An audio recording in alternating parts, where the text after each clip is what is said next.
Welcome back to Spirit Squared. I'm Andrew Darrington, your host. Tonight we're here in Tyler, Texas at True Brewing Company. Thank you so much, Ryan and Tracy, for letting us film here in this air conditioning versus the brew room. Thank you so much.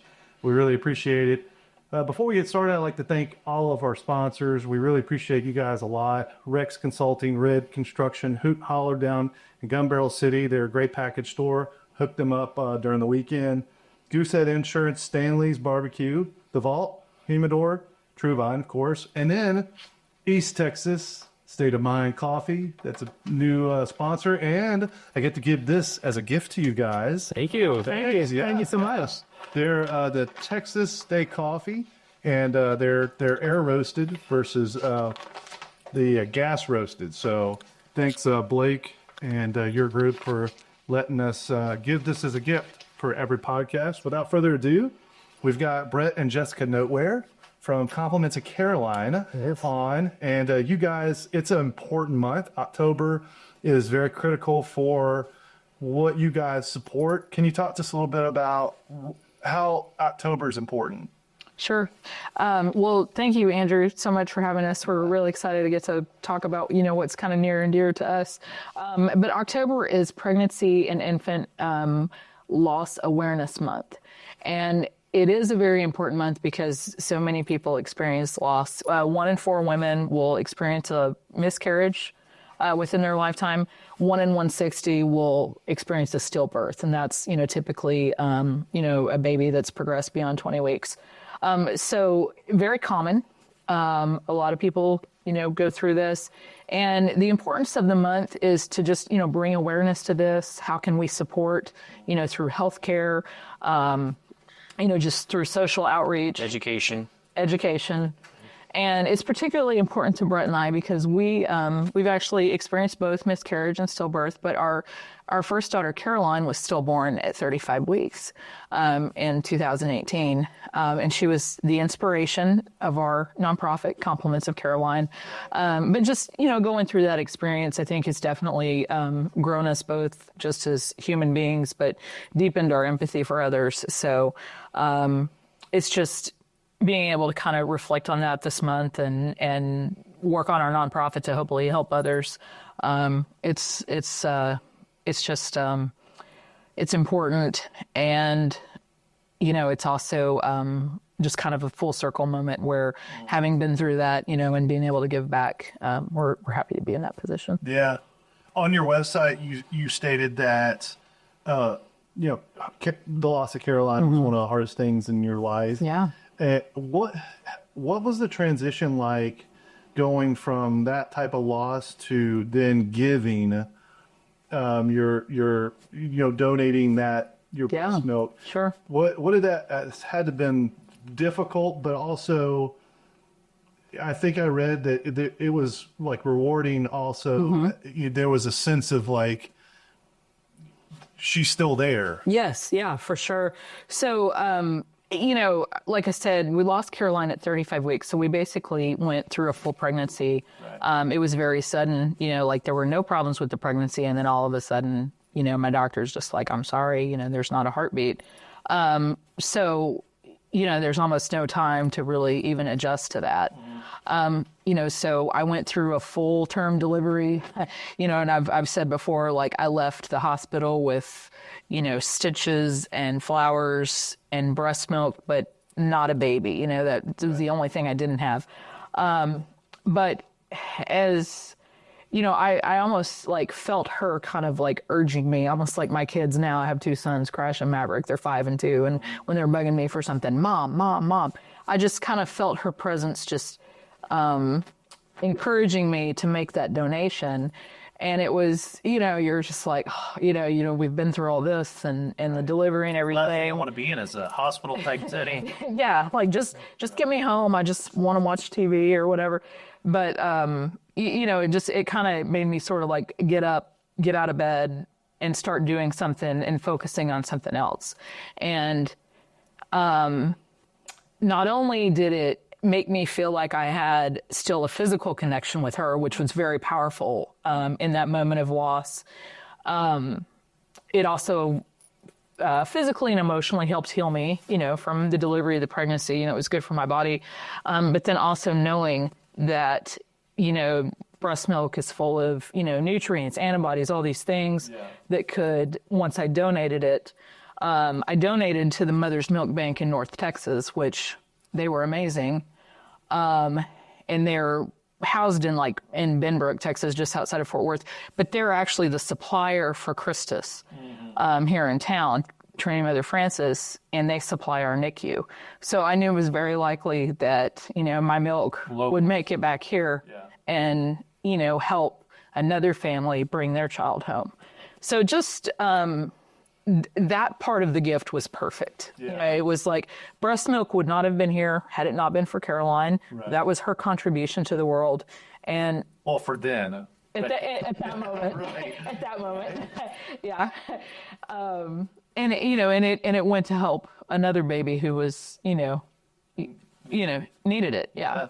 So it was great. But Mother's Milk Bank of North Texas was just wonderful because I called them, after the loss, after we were home, and I just told them, I said, I find myself in this unique position.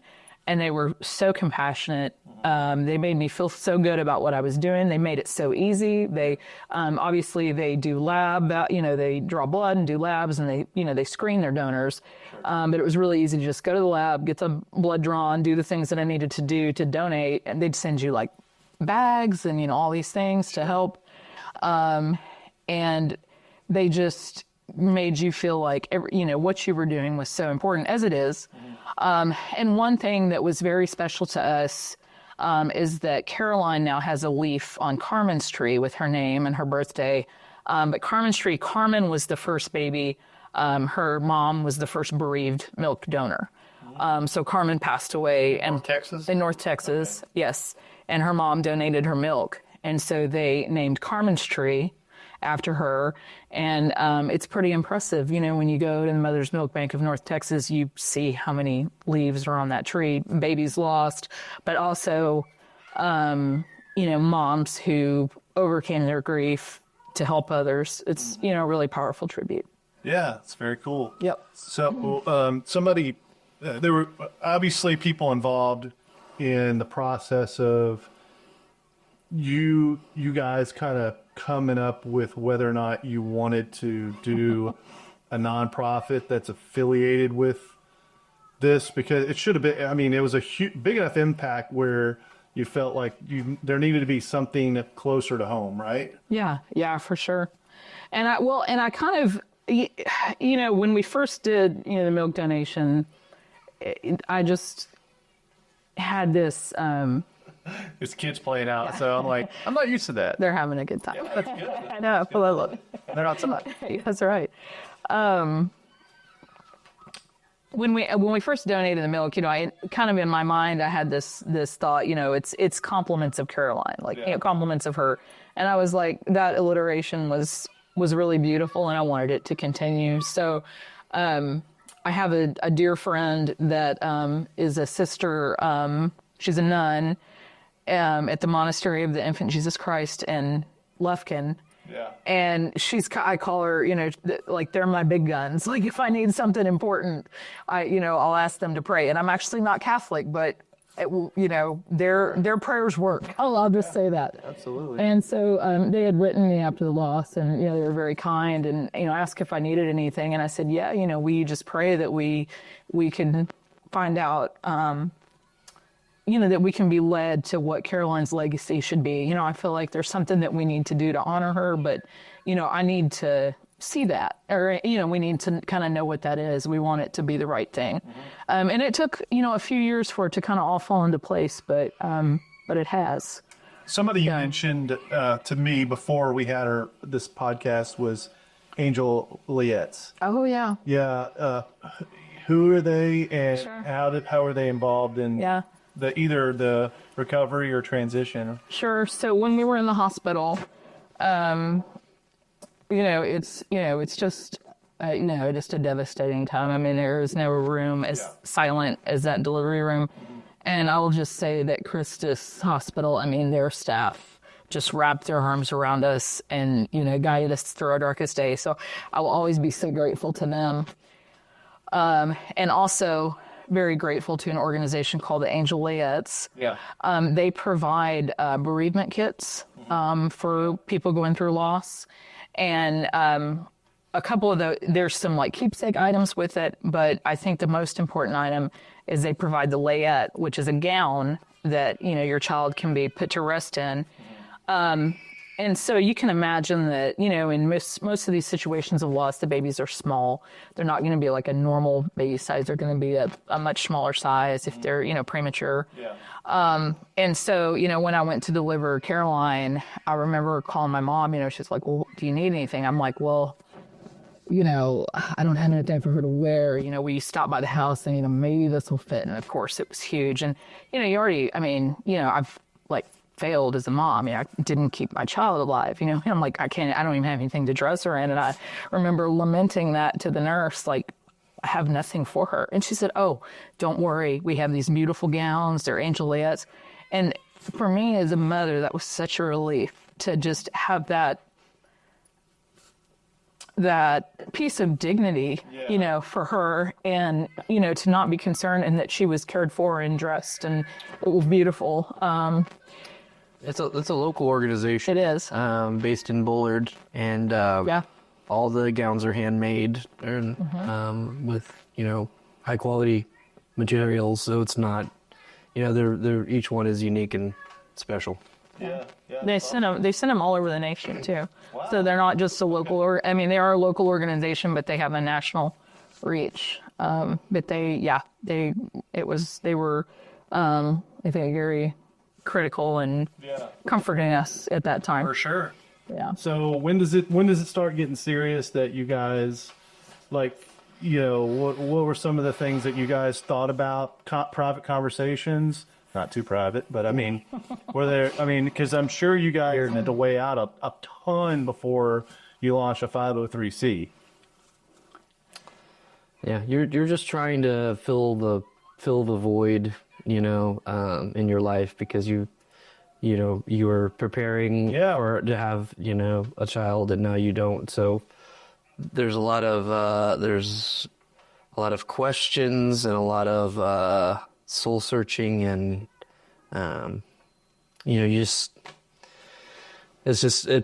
I guess we were called, to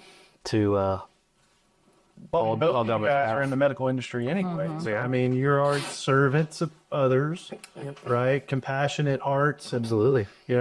Try to be, yeah. So, you're already in a position to give to others anyway. Mm-hmm. So that I'm sure that set up things a little bit, but to be, essentially like to launch a brand in your daughter's name, is a big responsibility. It is, yeah. But you knew there was a need beyond what the Mothers of North Texas Milk Program could provide, right? And sounded like there were some logistics that you could possibly assist with, and of monetary needs that maybe you heard about when you were in Benbrook. Yeah. Interestingly, so Mother's Milk Bank of North Texas, it's a mouthful. No pun intended. But sorry. They actually started what they call the Donor Milk to Go program in 2018, which is there's been kind of a series of interesting coincidences. I don't know if you like to think about things like that, but it was the same year that we lost Caroline, but they actually had a surplus of their donor milk, and typically it would be reserved for the most critically ill, infants, NICU situation, that kind of thing. But since they had some more, they started this Donor Milk to Go where babies, like just as they were born, as mom's milk supply is coming in and they're kind of struggling to feed, they could get a couple of bottles in the hospital, just kind of tide them over. So that's what the Donor Milk to Go program is. And I think they currently serve like 20 hospitals in North Texas. Wow. With that, which is really pretty cool. I didn't actually learn about that until 2022. And that was when our second son, Maverick, was born. And a sort of other interesting coincidence, Christus, where we delivered Maverick, had just gotten the donor milk to go in like August of that year, so just a couple of months before. And they got that because one of the lactation consultants, whose name is Caroline Pillsbury, her sister delivered in a Fort Worth hospital. They had the donor milk to go program, so she learned about that, and she had them, bring it into Christus. Just a couple months before we had Maverick, I learned about it. I learned about the cost. It's $20 for a 200 milliliter bottle, so that's not even a cup of milk. Wow. $20 a cup. I mean, that's very steep, really, for anybody. And I realized, that could be certainly a barrier for a lot of families. $20 for a cup of milk. Yeah. Breast milk. Yeah. Hey, podcast listeners, are you in need of some top-notch libations to elevate your next gathering? Look no further than Hootin' Holler Liquor Store in Gun Barrel City, your go-to liquor store for quality drinks. From smooth bourbons to crisp wines and everything in between, Hootin' Holler has one of the largest and most diverse selections in East Texas. Planning a special occasion? Let our experts guide you to the perfect bottle. You'll receive excellent customer service not offered in the big box chains. Visit Hootin' Holler today and let the good times flow. Vault Arms is your premier destination for all things firearms. Extensive selection of handguns, rifles, shotguns, and accessories. Knowledgeable staff to assist you in finding the perfect firearm to fit your needs. State-of-the-art gun range equipped with the latest technology for a safe and thrilling shooting experience. Take advantage of our professional shooting instruction and training programs suitable for all skill levels. Host your next group outing, corporate event, or bachelor party at our spacious and secure shooting facility. Committed to promoting responsible gun ownership and firearm safety. Fully licensed and compliant with all state and federal regulations. If you are looking for a reputable builder with a proven track record and a client base to back it up, give Red Construction and Development LLC a call. Red Construction offers full design build services for new construction, custom homes, and remodeling with free site evaluations. They have an A+ rating with the BBB and are proud members of the Tyler Area Builders Association, Texas Association of Builders, National Association of Home Builders, and the Lindale Area Chamber of Commerce. Red Construction and Development LLC stands behind the exceptional quality of their work and have the expertise, the resources, and dedication to deliver the results you need on time and on budget.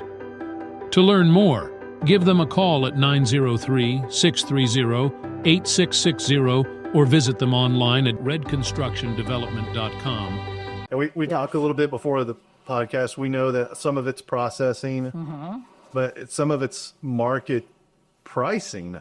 I've seen it. Like, I've seen people post breast milk. And it's some bodybuilders use it, and then maybe people that are sick. Potentially. I mean, talk to me a little bit about why would it be $20? Sure. So I think most of what the milk bank is, the cost that's, kind of carried on to the end user there, they say is mostly processing fees. So they have a lab in Benbrook. It's beautiful, state of the art, but they're screening the milk, they're looking at nutritional value, they're blending it. It has a lot number, just like almost like a medication. And it's gently pasteurized. Regulated, so they have to pack those. Yes, and they have a staff, they have overhead, things like that. So it's, it seems costly. And I've had people ask me that before. It's like, well, if people donate their milk for free, why is it cost so much on the other end? And, I think some of it's processing, and from what I'm seeing online, I mean, some of it may be market value too. Yeah. But $20 a bottle, I know. that is not sustainable. It's not sustainable. For a typical person. Right. And let alone a single mother. Oh, yeah. No, absolutely. So there's an immediate need there. Yeah. So that way, because out of the kids that are born, is there a majority that have to have it, breast milk? Well, I would say that it's I think in that instance, in the donor milk to go, it has more to do with kind of like bridging the gap of just until mom's milk supply is built up. So what we Producer. yeah, or just getting established, because it takes a few days at least, and it just kind of helps, and it helps in the sense that that baby's fed. If there's any issues with jaundice, you're kind of able to ameliorate that. It takes the pressure off mom, so she's actually able to relax, and that helps with breast milk production. Just in maybe the taste and the texture of Yeah, sure. breast milk. Yeah. Yeah. All those things. Yeah, and the research that we're seeing now. I mean, I hate to kind of jump to the punchline, but when that 2 bottles of donor milk, which is what we're kind of limited to in the outpatient setting per family, so it's just a limited amount. But when that's utilized in that first 48 hours of life, down the road, the mom's got like a twice as likely chance of, Likelihood of being a successful long-term breast milk giver. Yes. Yeah. Yes. Yeah. So it's more, I would say it's more like timing and just kind of a bridge. It can save them a ton of money down the road. Yes, it really can. If Formula costs are crazy. as opposed to formula. Sure. Yeah. Because it is behind lock and key now at the store. It is. Looks real safe. Yeah. It is. So Yeah, for sure. Well, and I've seen in certain posts and things like that where some babies they can't take over the counter Sure. formula. They have to take a brand, and then then you have people that buy that brand up because they know it's it's very valuable, and then now they're selling it as a secondary value. and there have been problems at the factories at Similac and some of the other places, or where there could be the formula could be in short supply, which drives the cost up even more. So, if you can produce the milk yourself, I mean, it's free and it's better for the baby. Yeah, it's a win-win. Yeah. And, when I first learned about this, my sister actually donated breast milk to the milk bank, and she had like some record-setting 18-gallon donation or something. It was incredible. Holy moly! Yeah, and I'll be honest with you, like, was she Been with like a wheelbarrow? No, like I have a picture. She's got like a full freezer. I think it was like 8 coolers or something like that. It was crazy. She drove like 3 hours or something, and had it all frozen. And anyway, yeah, Should have had a reduction. yeah, pretty much. Yeah. A reduction. Yeah. And I think her picture is still on their website too, as a matter of fact. But but truly, I thought it was weird.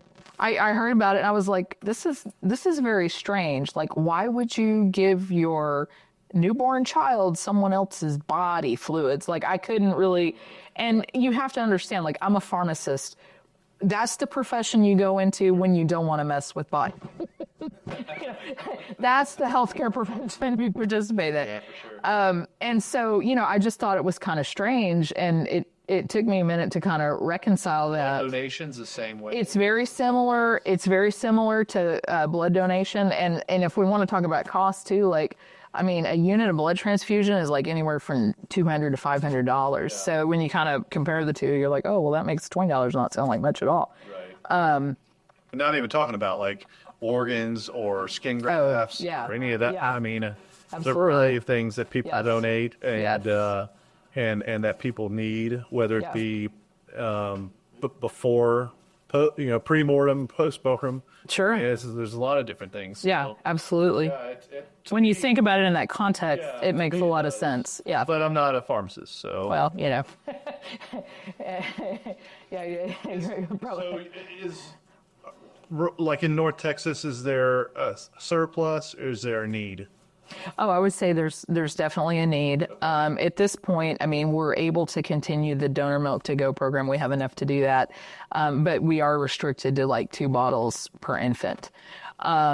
Now, I've had people contact me and say, like, there's just different situations where, and it can be very tragic situations too, but where, breast milk is not available for this newborn for whatever reason, and they want the child to have breast milk.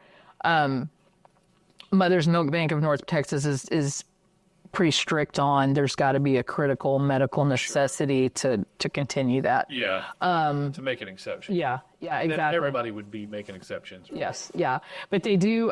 They make it very easy, and they do review everything too. Because I've called and made some calls before to ask them, and they do look at everything on a case by case basis. But on our website, complimentscaroline.com, also on the Mother's Milk Bank of North Texas website, there's the link. You can click to donate or click to receive, and it's a very simple form you fill out, and they'll usually get in touch with you like within 24 or 48 hours. So, certainly.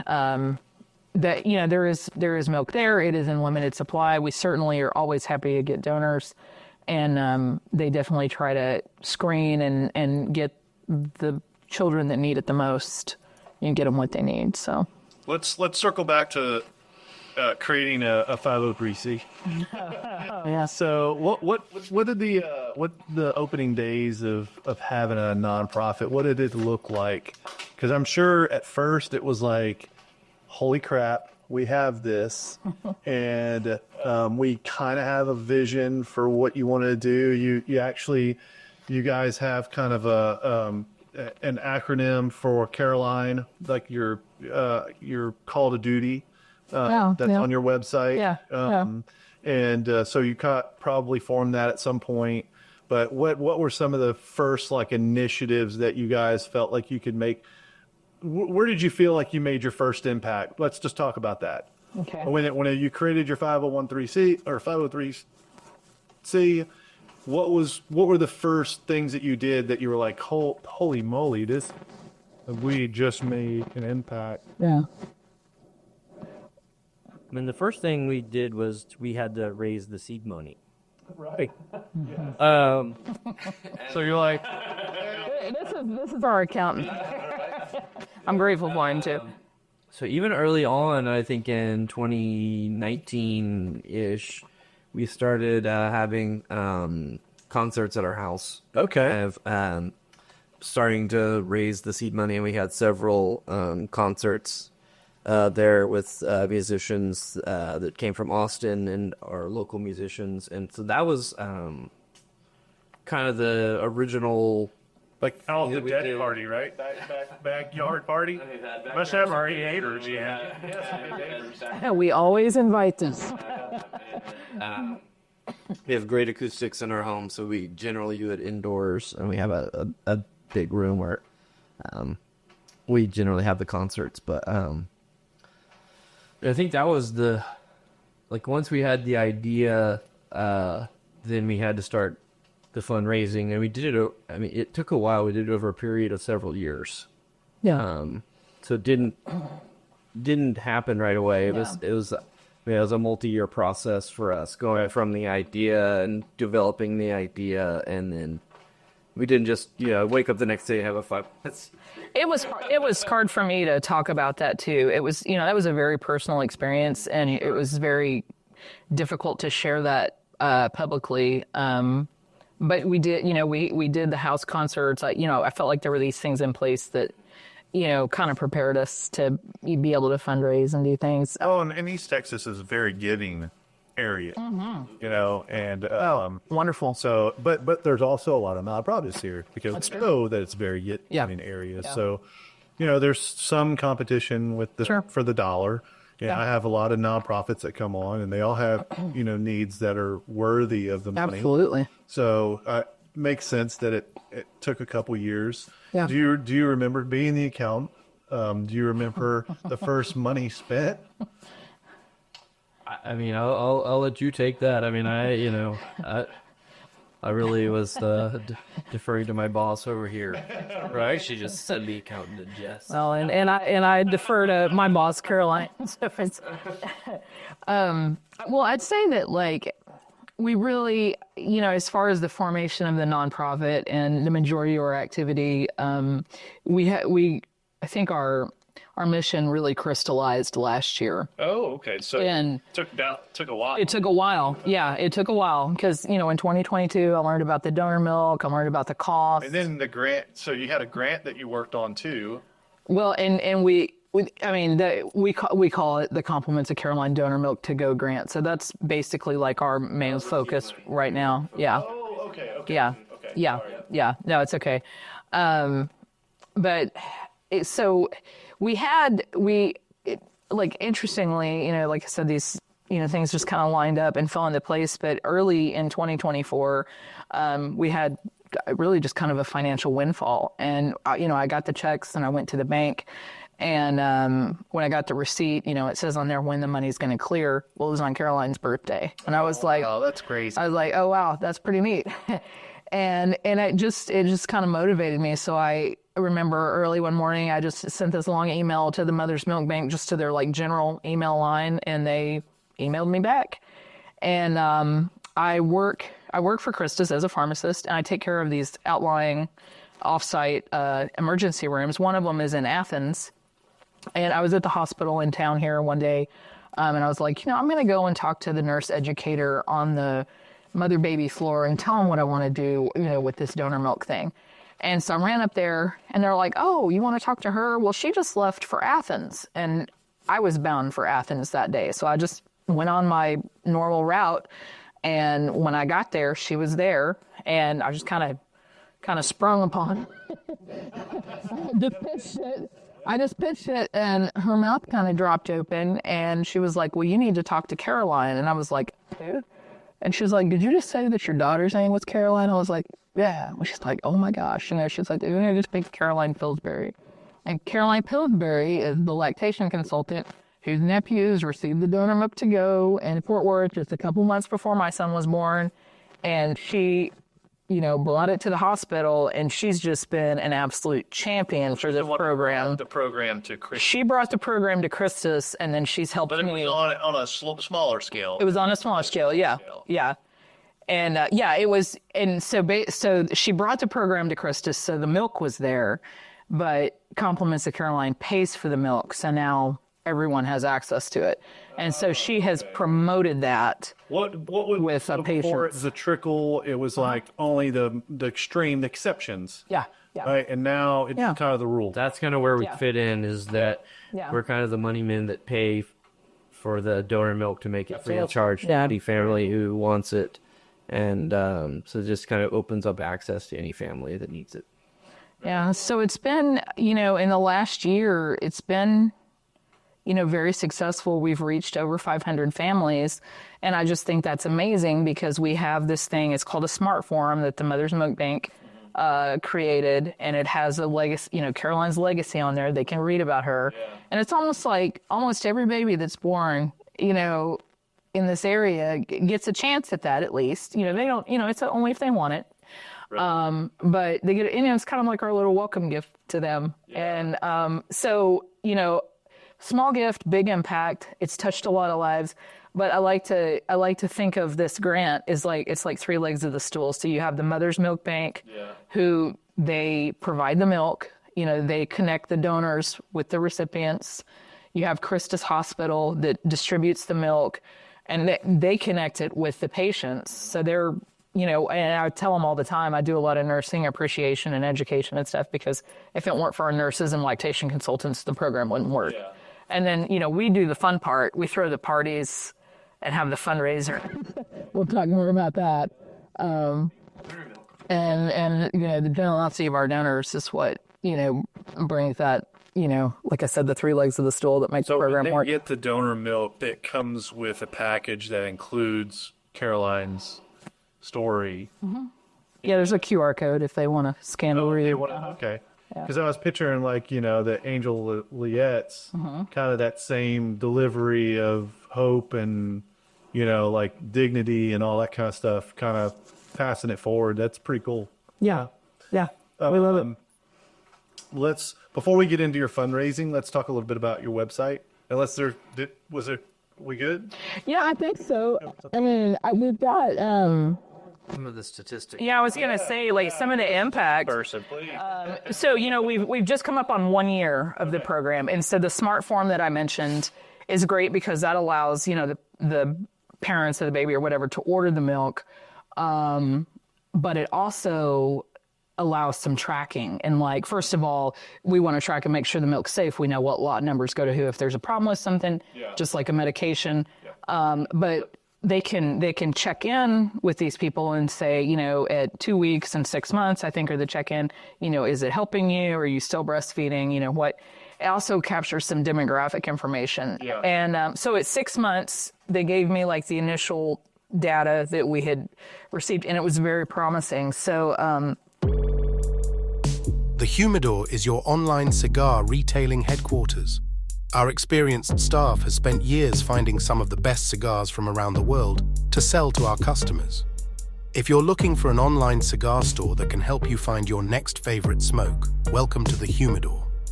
We began the Humidor because of our deep appreciation of the finer things in life, a good conversation with friends, an aged whiskey, and, of course, a fine smoke.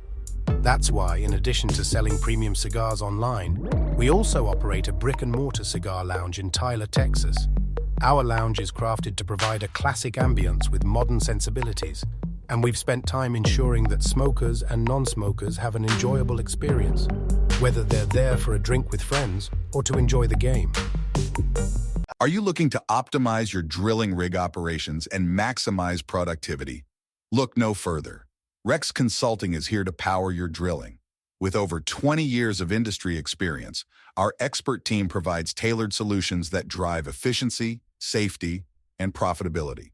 From site assessments to cutting-edge technology integration, Rex Consulting is your trusted partner for land-based and offshore oil and gas drilling solutions. Ready to take your rig to the next level? Contact Rex Consulting today and send your operations to the next level in operational performance. Contact Josh Simmons at 918-637-9181. Rex Consulting, level up. I think the biggest take-home point is, and we touched on this a little bit earlier, but at 6 months, moms who have received donor milk, 42%, like 42 to 45%, are still exclusively breastfeeding at 6 months.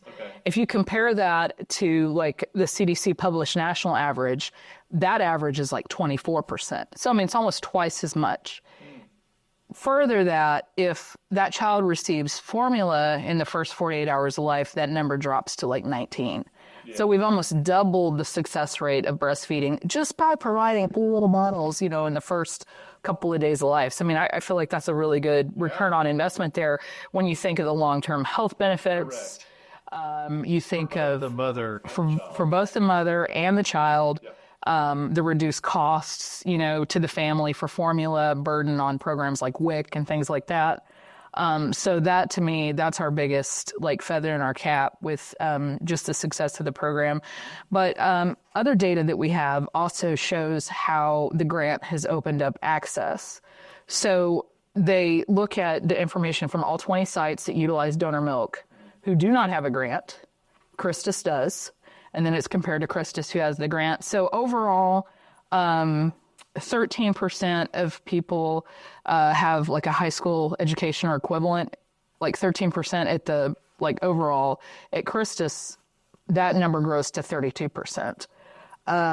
For people that are at or below poverty level, overall, 12% of those were receiving donor milk. At Christus, that number jumps to 32%. And the one that I thought was most impressive is Medicaid recipients. If they had Medicaid insurance, overall 17% were utilizing donor milk. But at Christus, that number jumps to 40%. Wow. So, you know, we've more than doubled the access in that area. And, you know, I've had the local WIC office contact me, and this is, they actually learned about it because it's one of the WIC breastfeeding counselors utilized it with her pregnancy. But this is something that they can offer to the people that come through their office. I went to their breastfeeding celebration, and a lot of the moms that came through there with their babies said, yeah, we got to use that. And to me, that's just great because, you know, it's breastfeeding is hard. And, you know, just I think certain populations it's even harder in. And, you know, this is a way to make life a little bit easier. Yeah. So, especially with nutrition and yes, you know, access to nutrition yes, was my point more. Absolutely. Yeah. Yeah, for sure. Yeah. Very cool. Yeah. So that's all the sciencey, nerdy, statistical stuff that I like. Yes. I mean, that's results too. It is. Yeah. but that's kind of our. And it's validation of efforts, right? It's like you did this, and you've done a lot, and you do the concerts and the fun stuff. In the moment, it's fun, and then when the donations and the results come in, then it's time to provide, and then you provide, and then you get feedback and recognition. Not the recognition that you're like, pat me on the back, but it's like the subtle things that validate your efforts and why you did what you did, Right. or you're doing what you're doing. Yeah, Sorry. absolutely. It's important for us to make it available to everyone, no matter how much money you make or where you are.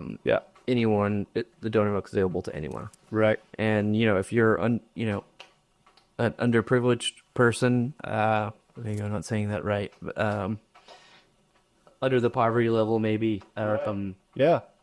If you're less fortunate, if you're less fortunate, $40 is a lot of money. It's a lot of money. Especially when you're paying for other costs associated with having the baby. A newborn, yeah, So, absolutely. that $40, that could be extremely impactful for that family, because like we mentioned, that could get them on the road to breastfeeding, for months longer down the road, and save them, potentially hundreds. And they may have spent that $40, $50, $60 on prenatal vitamins, on Absolutely. on any kind of visits that they went to, Car transportation, safe places to flee. Down the financial barriers is one of our main goals, and I feel like is very impactful. Yeah. Let's circle back to this, because I want to talk. We didn't talk about it before, so I'm gonna put you on the spot a little bit. But let's talk about your website. But let's circle back to anything that you guys are thinking about possibly doing, because the gears are already working for me. I'm already thinking about things, but you don't have to say anything in particular. But I think what you're doing is incredible. It's incredible. Thank you. All right, so you guys have a really easy to navigate website. Kudos to who. Oh, thank you. Thank you. I can't remember who it was, but it was. I think it starts with the M. Anyway, kudos. Very easy to navigate. Tell us Caroline's story. Have your board of directors on there. Also has links. Talk just a little bit about how to navigate your website. Where do you go? Is it complimentsofcaroline.com? Okay. That is it. Yeah. And what kind of things can I access Sure. if I go to the website? Yeah. So, you can learn about, obviously you can learn about us, kind of what we're doing. Yeah. Everyone that's involved. I say everyone. There's a lot of people involved, but yeah. There's a lot of like holy moly, like 10 people here. Yeah. And even more than that. It's the border. Well, we have to work. True 501c3. Yeah, it's a true story. So you can make a donation, as far as, monetarily, you can set that up. You can learn about events that we have. Our spring event is our Southern Food and Music Festival. Yeah. Family friendly, live music. So this last year, you guys had Kevin, Mark. Yeah, Kevin Galloway, Kevin the lead from, singer of Evolution. Yeah. Mark Williams, who's a amazing cello player, and they just have such a synergistic effect on one Amazing. You hear them play music in our home with the acoustics. It's wonderful. it's incredible. Yeah. So we've known Kevin for many years. I think the first concert he played at our house was in 2016. Oh wow. So we've had him over many times, and that was kind of what I alluded to. We've had him play, and that kind of further the seed money to start to give the initial grant. And it was a very personal concert where you're like, Absolutely. it was like the old school MTV Unplugged, and it's little to nothing to go either. But that same token, you guys are raising money for is the main fundraiser for your nonprofit, and to help Kevin out too, and for Well, that was just kind of an impromptu thing that we had in addition to our our spring event, which is the Southern Music and Food Festival. That was, I got an email from his booking agent saying, "You want to do a show?" Yeah. Also, I was like, "Yes, or these." The correct answer is yes. And I'll make some gumbo too. Right? I'll make some gumbo too. I've had your gumbo, man. It's good. Being from Louisiana. That's a strong price. And then my parents live in New Orleans. And the mirror, the glass, Are you duck confit dirty rice? Was that the conversation? I'm trying to remember. Yes. So my favorite dish is duck dirty rice. If you make duck dirty rice, you gotta make it. Bad word. You gotta make it moist. Yeah. Then that's where I'm at. Yeah. That is my dish. Yeah. Now, I can get behind that as well. other than that, I always swore because in college I cooked at a Cajun restaurant, and my favorite, like between 2 and 5, was prep time. So you had your lunch rush, and then 2 and 5 you prep for dinner, and we would always make jambalaya, and you poured gumbo on it. This is like, That's great. it's Heaven. amazing. Heaven. It's amazing. The only thing that we found that would beat that or compete with it, we had pistolette bread, which is like just like a big roll. But it's soft in the inside. And we would core out the inside, and we would put crawfish etouffee in it. So you're like piping it into the roll. Hold on, it gets better. Then you fry it. So now you got fried bread, and when you bite into it, What was the name of this restaurant? Are they still in business? they're not in business anymore. Okay, we're adding you to the board, Andrew. That is non-negotiable, sir. I'll be on the gumbo board. That's fine. I will take you. The place was called Boudreaux's, of course. What a great name. And props to those guys. They gave me knowledge. But it's a Southern Music and Food Festival. I do try to make it very Louisiana authentic Cajun food. I'm very serious about my gumbo. I get all the ingredients from Louisiana. I remember I get it shipped in. I get boudin shipped in, and cracklin's. My favorite. Just cracklin's have to be from Louisiana. Sorry, Texas. Absolutely. You gotta have it real. Boudin balls from Billy's. Billy's, baby. Billy's. Ooh, a lot of people don't know about Billy. Jacob's andouille is where I get my andouille from. Yeah. And a lot of people don't know about Crotch Springs. Crotch Springs. Absolutely. Indeed.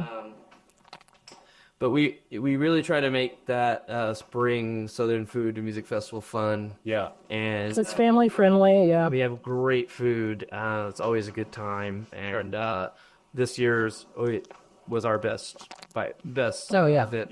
For sure. Wonderful, yeah. Great. First year we kind of asked for sponsors. And it was a great success. And so we're just going to try to build on that.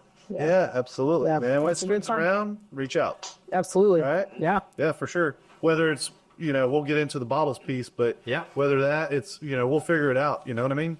All right. So you also, you're another avenue that you guys do with fundraising is with Stanley's, and that's the Roundup recipient. Yes. So I've seen it posted a couple times, and I didn't really know. Talk to us a little bit about that. And is this where the divas come into play? A little. Well, yeah, partly. No, I will say that, and yeah, thank you for reminding me about that because the divas are really important. So Stanley's has been a great friend of Compliments Caroline, and we were there. For us. Yes, they're just Barbecue around. They best barbecue around, and they care about their community. Just a great group of folks over there. Without a doubt. And so they've helped us with a lot of things. But particularly most recently, we were their August Roundup recipient. So you can round up your total, and Stanley's will match it. And we had a very successful month. It paid for a quarter, the next quarter of breast milk, and it was great. Yeah. So we were. Yeah. Oh my gosh. We're still a nascent organization. We've only been around for a year. Yeah, they're our heroes. They gave us, they gave us a chance. Yeah. Help us out and put us on the schedule. that money that we raise is very impactful. Yeah. Yeah, that's amazing. Yeah. A quarter. Yeah. Holy Yeah. smokes. Yeah. Yeah. It was. Well, you're going to need to find some other restaurants to do so. I know. Yeah. The donor. So yeah, and so the Hey, Prime 102. Like, hey, you know. So donor milk divas is kind of a concept that actually I didn't think about it, but Caroline Pillsbury, our lactation consultant, it was her idea. But we recognize, someone usually in the hospital, but they can be in the community too, that is helping promote, connecting donor milk with a recipient. So a lot of times they'll, she'll pick like a nurse or somebody, and we're able to, take them a $50 Stanley's gift card and a nice gift, a nice certificate, and just recognize, the work they do, usually, patient care or, connecting, that maybe with donor milk. Also, there's, Nora Schreiber, who is one of the managers at Stanley's, who's really helped us with that. She was our donor milk diva last month because, she was just so, instrumental in the, and so she didn't get a Stanley's gift card. We did something else for her. She's always, we figured she was flush on barbecue. Yeah, right. We did something else, but, but yeah, so it's not, limited to the hospital, but we do like to recognize our nurses and, just thank them for what they do. And, to me, it's nice too, because, this grant gives them another tool in their toolbox when they're taking care of their patients. And they've expressed that, this is something we use, at least once a shift, and it, really helps our moms as far as reducing their anxiety when they're trying to feed their babies. And, that 2 or 3 days in the hospital and that exhaustion is just, that's a stress like no other. So, if this is something we can do to kind of alleviate that, it's, It's probably walk through well Christmas done. like nobility. Hey, Oh, I know him. I think I saw him. Let me kiss your hand. well, let me just say that as a pharmacist, it's really a good thing to be friends with the nurses. Right. So It's good to be friends with the nurses regardless. So I It's a good thing. Yeah. My wife's a nurse. Yeah. Yeah. He you would at know. Stanley's too. Yeah. If I'm gonna spend money, it's gonna be at Stanley's. And so we're happy to, I think buying the Stanley's gift cards, this is another way to say thank you to them for all they've done for us. do the same thing, man. Do the same thing. All right. Let's get to the fun part. Yeah. Bottles for bottles. Bells. Yes, which I think is so fun. It's Yeah. fun kind of play on words. During you guys' spring fundraiser. It was at the Kevin Galloway. Oh, okay. Yes. Yes. At the concert, you guys asked for donations of bottles, Bourbon bottles. and you guys got shrouded with some bottles. Did. So talk to us a little bit about, let's talk about what you received. Like you're in the bourbon realm, and I am a little bit too, but I haven't seen any pictures, but I'm assuming there's some bottles that were picked by our local club, the Yes. Bourbon Society. How many bottles, or around about how many bottles you think you have, and then what kind of, give us kind of an idea of like what kind of inventory is going to be there, and then what you're planning to do. Sure. So bottles for bottles, it's bourbon bottles for milk bottles. No. Yeah. Okay. So the plan is to use the bourbon bottles to raise funds for the Donor Milk to Go program. We have around 40 bottles right now. It's a collection of donated bottles. There's some bottles from the East Texas Whiskey Club. And actually there's, I have a bottle of the mezcal from the East Texas Tequila Club. Okay. Well, Nice. so I have a few bottles of tequila. It's mostly bourbon. There's some really higher end bottles. Some we have some Stag. We have Weller 12 and some other higher end bottles. And then so just a variety of bottles that were. So the plan is to kind of collate them into different lots. Maybe three to 5 bottles, and then we will put them online for either a raffle or an auction. So, but it's all to raise money to buy more. Yeah. Absolutely. So that, so this is new for us. We're excited. This is a new initiative. We're excited about Bottles for Bottles, and we should be updating on social media pretty shortly. So just, you can like or follow us on Instagram, Facebook, Twitter. We also or X. I'm sorry. sell t-shirts. So it's a good day. It's a good day to feed tiny humans. Hashtag donor milk. Absolutely. It's always a good day to feed tiny humans. So Yeah. it's kind of our mantra. So if you're interested in a t-shirt, Yep. those for sale as well. I like it. I love it. Is there anything that we didn't touch on? That's the truth. Oh, yeah. I'm sure we touched everything because At all. everything's important, but obviously the fundraising is. Yeah, the fundraising is very important. The other thing that's important, I think, is how this nonprofit impacts others and in the community, and not just in the sense of, babies get donor milk, but it's been really interesting to see some of these stories come full circle.